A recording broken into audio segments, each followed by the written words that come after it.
নমস্কার বন্ধুরা, আমি ঋত্বিক আর আমাদের চ্যানেল ভবিষ্যৎ দৃষ্টিতে সকলকে স্বাগত। বন্ধুরা, কারোর জন্মপত্রিকাতে যদি বৃহস্পতি 4th হাউসে থাকে, অর্থাৎ এইভাবে যদি বৃহস্পতির অবস্থান হয়, সেক্ষেত্রে 4th হাউস হচ্ছে একটা কেন্দ্রীয় স্থান, আর কেন্দ্রস্থানের বৃহস্পতি খুবই শুভ বলে মনে করা হয়। জীবনের ছোটখাটো সমস্যা এমনি সলভ হয়ে যায়, আর বড় সমস্যাতেও কোনো না কোনোভাবে আপনারা হেল্প পান আর সমস্যা থেকে বেরিয়ে আসতে সক্ষম হন। আপনাদের বাড়ির সদস্যরা বেশ শিক্ষিত ও জ্ঞানী মানুষ হয়ে থাকে। আপনাদের এই বৃহস্পতির পঞ্চম দৃষ্টি অষ্টম ঘরে পড়ায় আপনারা অ্যাক্সিডেন্ট, পীড়া বা কষ্ট, যন্ত্রণা এগুলি থেকে আপনারা রেহাই পেয়ে থাকেন।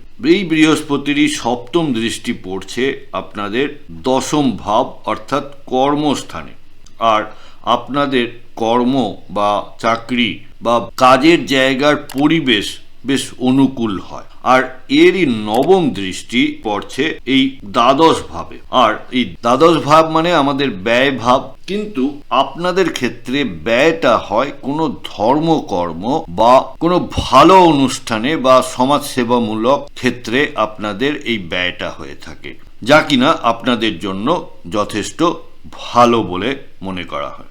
বন্ধুরা, ভিডিওর কন্টেন্ট ভালো লাগলে লাইক, কমেন্ট, শেয়ার করতে ভুলবেন না।